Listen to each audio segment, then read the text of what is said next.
Hello, learners, and welcome back to the NPTEL course on Victorian literature.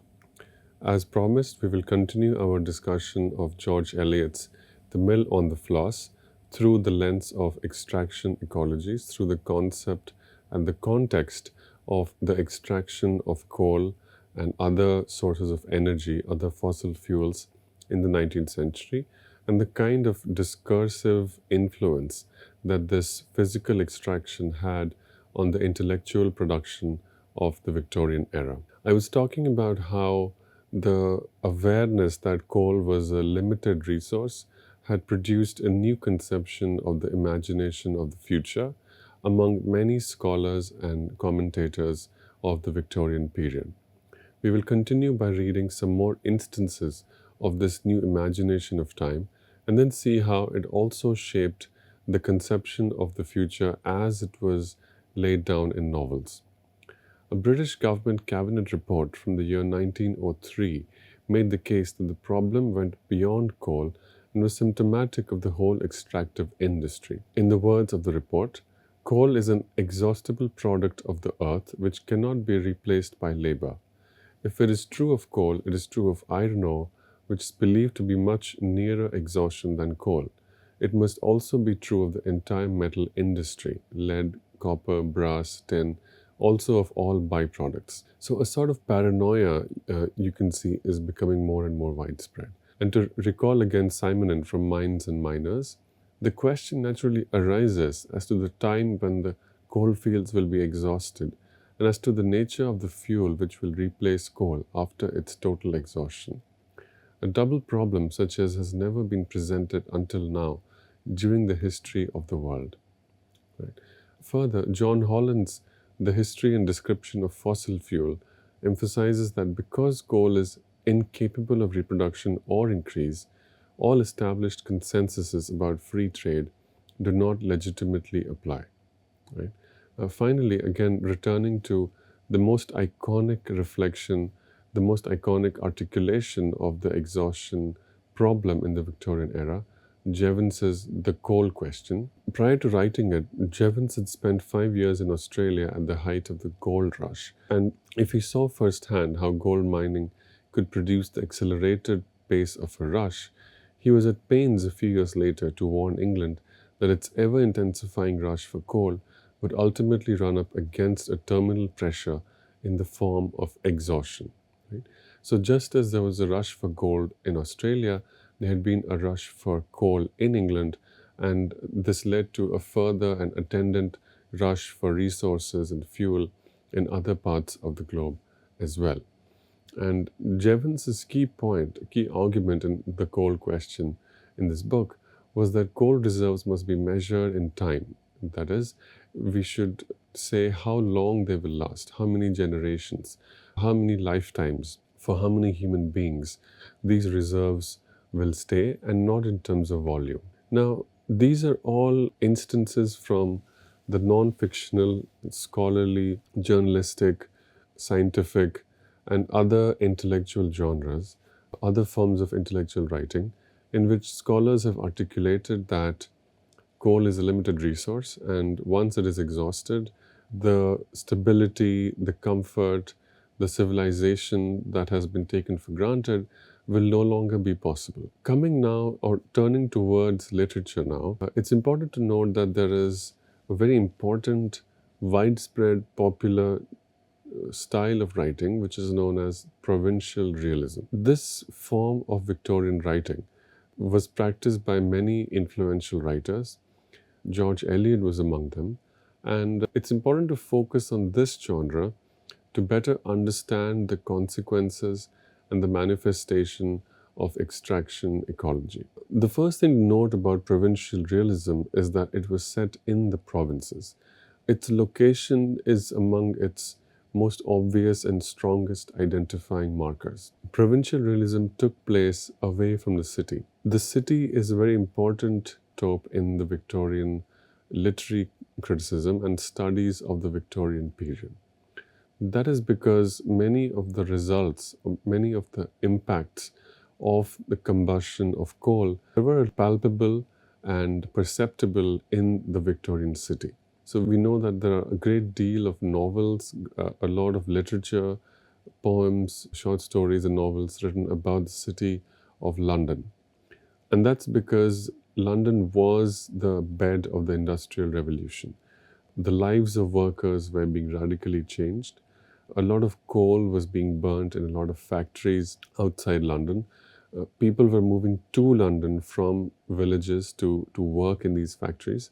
So the city was a very obvious site where the consequences of the burning of fossil fuels could be felt. However, it's important to note that the place where the coal came from was not the city itself. The city was where the coal was burnt, but the coal was coming to the city from different places. And among these different places are the provinces. So, one very important province about which we will read is the site of the Red Deeps. And George Eliot, as a novelist, made it the goal of her life to write the histories of several different provinces. Provinces meaning little towns, villages, small places outside London, far away from London, where people lived with less education than their city counterparts, but which merited no less intellectual focus because of the human drama that unfolded in these provinces. There were also a lot of writers who focused on provincial locations outside England. For instance, there's a novel Nostromo by Joseph Conrad, which is about the extraction of silver from a mine in South America. So there were a lot of sites which can be called extraction sites or mines outside England, outside London, sometimes very far away from London, sometimes outside Europe itself, in which these resources were being extracted, and there was a whole civilization around the extraction of metals, fossil fuels, or minerals. It is these lives that the provincial novels describe.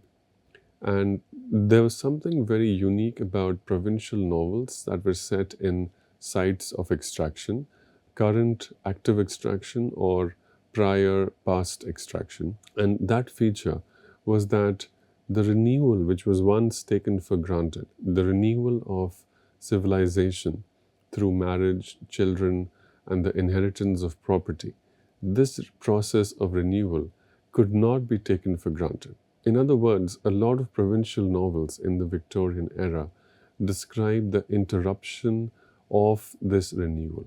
Right? So the life is interrupted because there is a background unconscious process of exhaustion. We will understand this better by focusing more on the mill on the floss.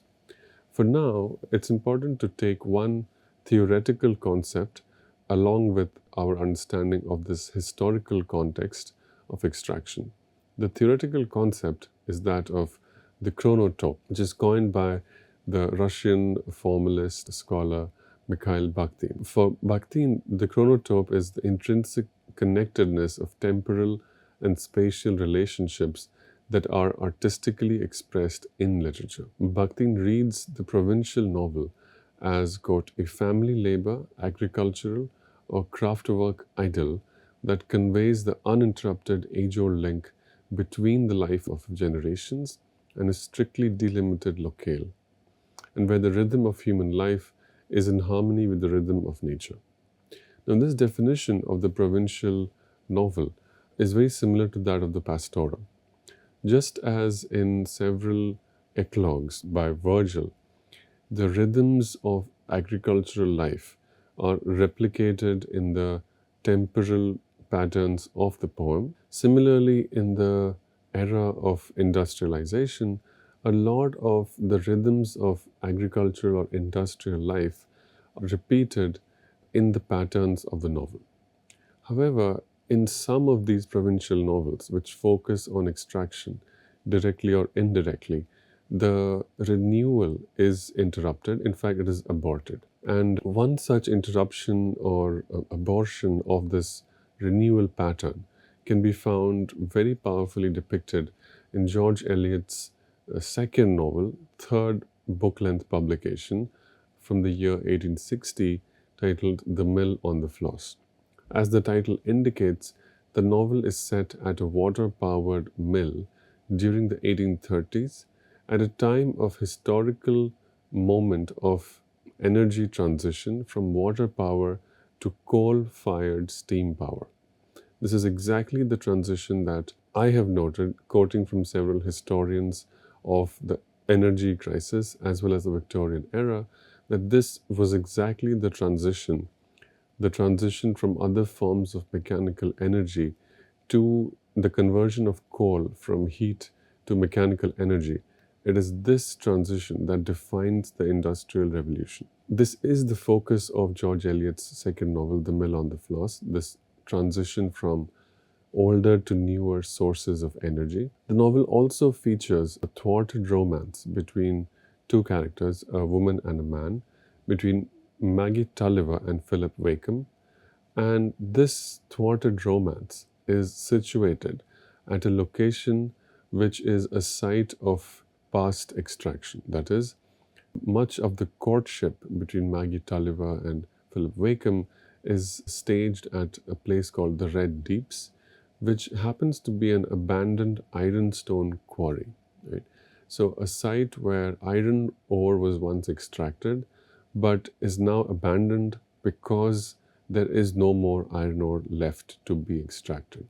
It is an exhausted extraction site. So, these are some very obvious facts why this novel is the perfect candidate for an understanding of this Victorian context of extraction and the exhaustion that followed the extraction. To understand a little bit of the context of England and the context in which George Eliot's novel is set, we should note that England's environment transformed greatly in the 30 years from when Eliot's novel is set, that is, it is set in the 1830s, to when Eliot's novel was published, that is, it was published in the year 1860. It was this period of 3 decades which saw a momentous transition towards industrialism and extraction-based life. And to better understand the acceleration that life underwent as the Victorian era transitioned from older forms of energy to coal, we can take some ideas from Andreas Malm's book, Fossil Capital. Malm explores in detail the historic shift from water power to steam power in the 1830s, specifically in the 1830s English textile industry, as the moment when, at a certain stage in the historical development of capital, fossil fuels become a necessary material substratum for the production of surplus value. So it was during the period from 1825 to 1848, according to Andreas Malm, that a decisive shift to steam occurred in British industry. In this new type of economy that Britain had developed, coal was the lifeblood of all manufacturing. And a character in The Mill on the Floss, that is the man whose name is Uncle Dean, puts it in these words. It's the steam, you see, that has made the difference. It drives on every wheel double pace, and the wheel of fortune along with them. If the wheel of the watermill previously defined the rhythm of life on the Floss, time's wheel is quickening its pace under a new energy regime. Right? So this character named Uncle Dean compares the different way in which the wheel moves, that is, the wheel that runs the mill. Earlier, it would run by the flow of the water. That is, as the river flowed, it would push a wheel, and as the wheel moved, it would run the mill. This was one way in which the mill had continued to function until the events of the novel begin. As the novel unfolds, one character says that they should transition to coal and find ways of running the mill using the power of steam produced by burning coal. Dean then explains to Maggie's brother, "The world goes on at a smarter pace now than it did when I was a young fellow. Back then, the looms went slowish, and fashions didn't alter quite so fast." He connects steam's accelerated temporality to the rise of global trade and increased production. Trade, sir, opens a man's eyes. It's a fine thing to further the exchange of commodities. And these are the words that Dean uses to describe how steam can change the world. Steam can produce a new world almost. And the mill where the family lives, named Dorlcote Mill, can become a good investment according to this character if a steam were applied.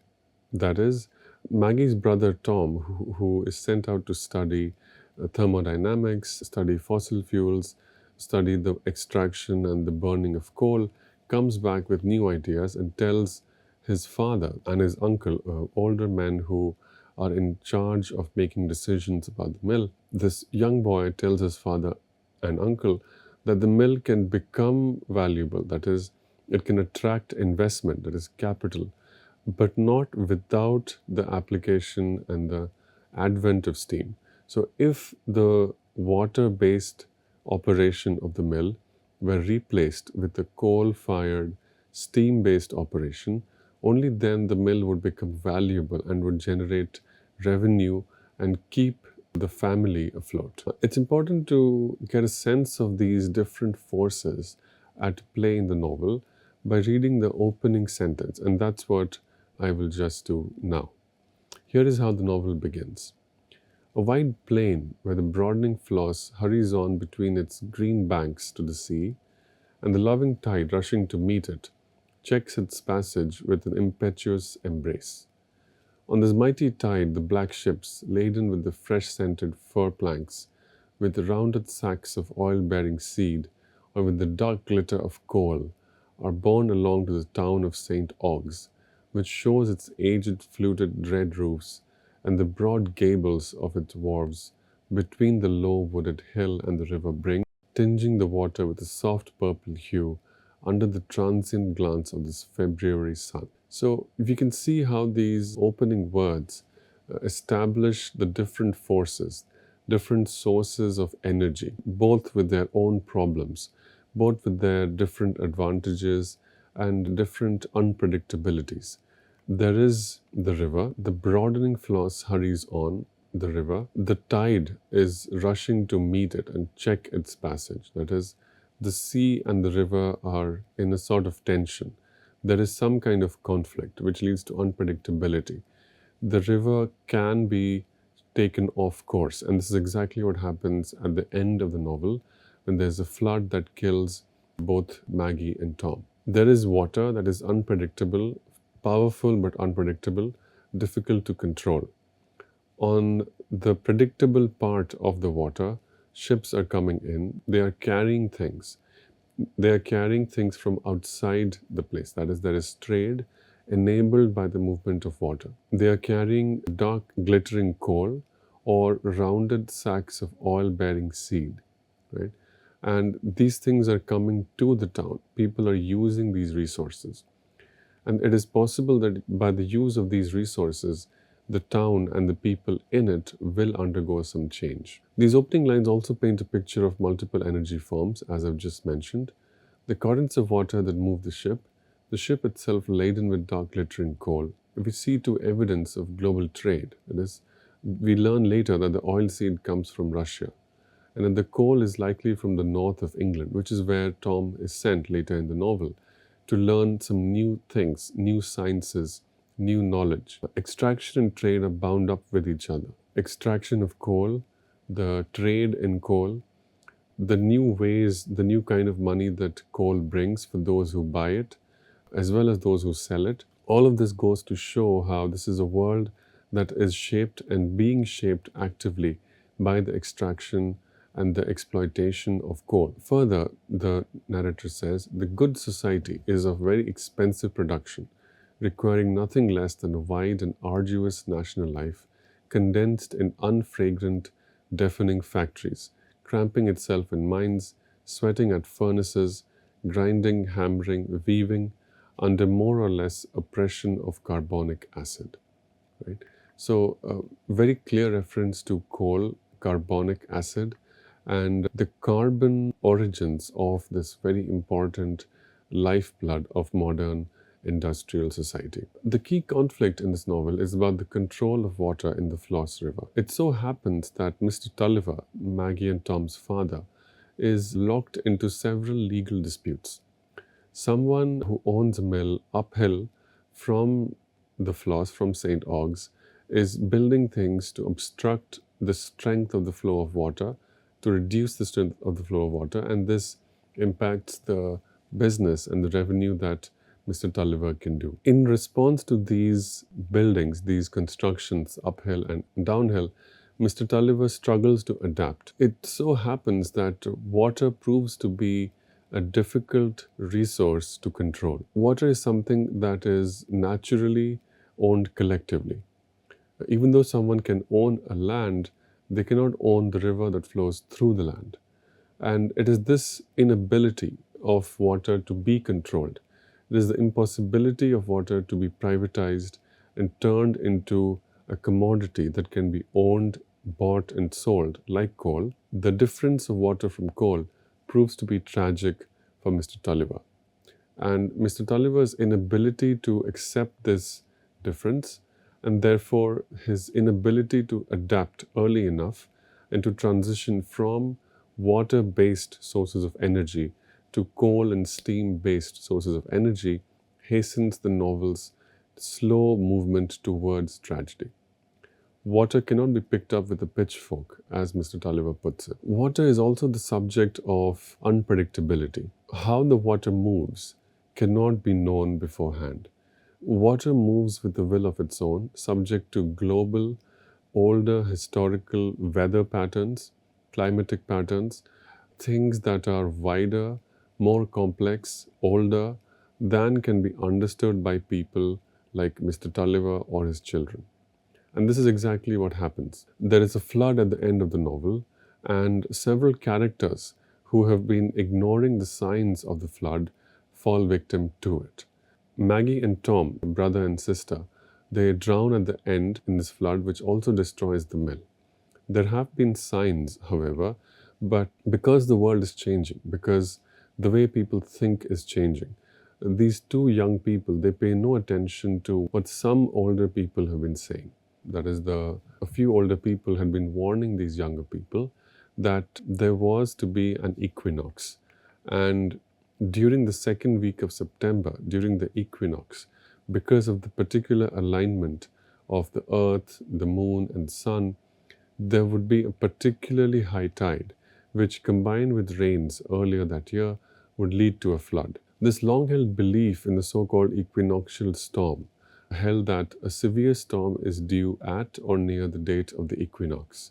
This was an idea that was being delegitimized, that this was being debunked with the improvement of meteorological science in the late 19th century. In Eliot's novel, however, it is shown that people struggle to understand things that last longer or are older than their own lifetimes.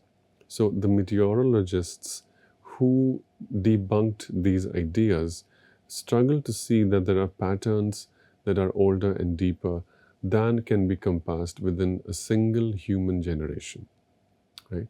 So these astronomical rhythms ignored prove fatal to Maggie and Tom. And further, there are these very long temporal arcs and energy systems that characters are being controlled by, but they fail to understand because they have sort of confidence in what they can observe, what they can understand, and the science that is being put forth in the books that they are reading. And one instance of what delegitimized or less respected science and the wisdom of old folk says is articulated in these words.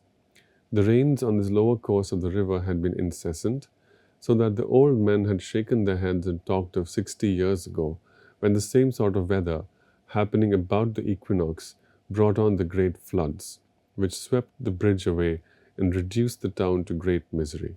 But the younger generation, who had seen several small floods, thought lightly of these somber recollections and forebodings. The tragedy of the novel, finally, is a failure of the temporal perspective. This temporal perspective is also indicated by the setting of the romance or the aborted courtship between Maggie Tulliver and Philip Wakem. This romance is situated at a very strange and very interesting location, certainly very apt given the context of extraction. This is a location that is haunted by exhaustion and haunted by extraction. This location is called the Red Deeps, and these are the words with which the narrator describes this location.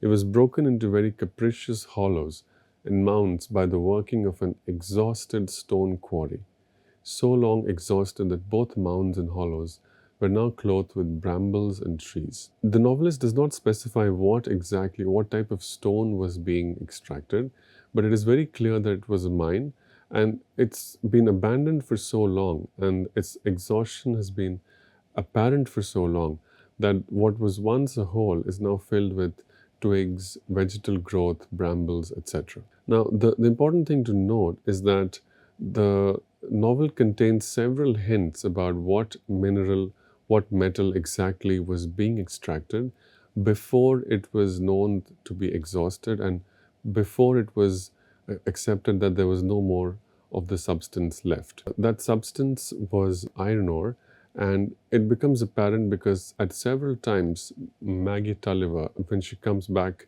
from the Red Deeps, bears red mud on her shoes. And in fact, it is this visible sign of red mud which actually leads to her detection and her exposure. The site of romance is the Red Deeps, but this romance is also the beginning of an abortive marriage plot. The possibility of renewal is presented but removed immediately. Despite learning that their relationship has no future, they continue to meet in the Red Deeps. Any prospect of love or marriage between her and Philip put out of the question by the relation of the two families. That is, Philip Wakeham comes from a family whose patriarchal head is the direct business rival of Mr. Tulliver. In fact, not only rival, but actually more successful, more imperious, and more dangerous a rival, because Philip Wakeham's father owns a mill which is successful in ways that Mr. Tulliver's mill has been failing.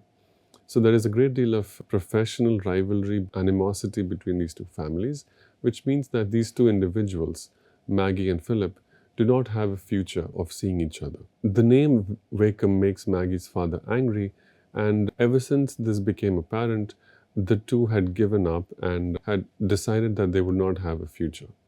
Nonetheless, their futureless relationship thrives in secret in the abandoned quarry. Maggie tells Philip that they must not meet again, but they continue to do so.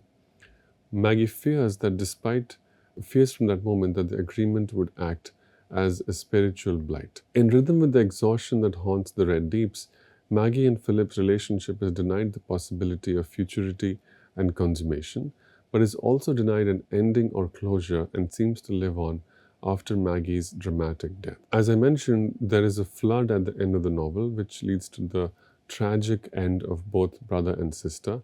And in a very moving scene, the last vision that the readers get of these two people, Maggie and Tom Tulliver, is the two of them holding hands, trying to protect each other, trying to hold on to each other, trying to be a source of safety and security to each other, but being swept away and drowning because the force of the waters was just too powerful and too unpredictable. This is a tragedy that signifies the power of nature, but also the mistakes that human beings make when they decide or they envision time on human scale.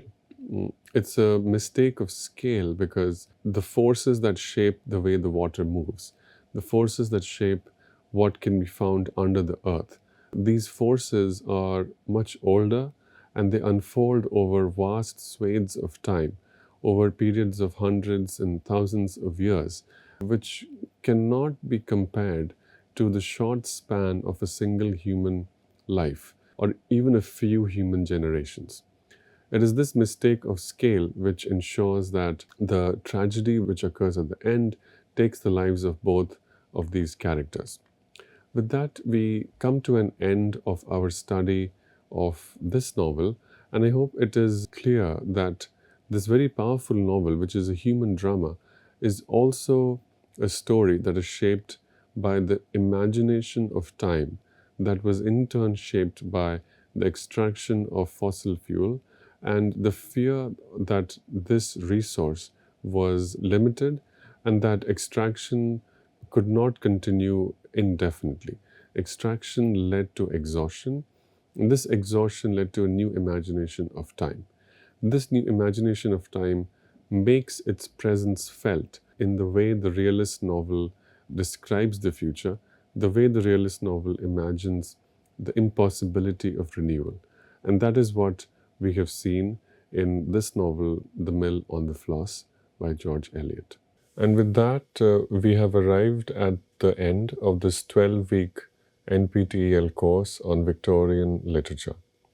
I really enjoyed talking about the several different kinds of texts, ideas, literary genres, as well as the different scholarly perspectives, as well as historical frameworks, which allow us to understand and appreciate these texts.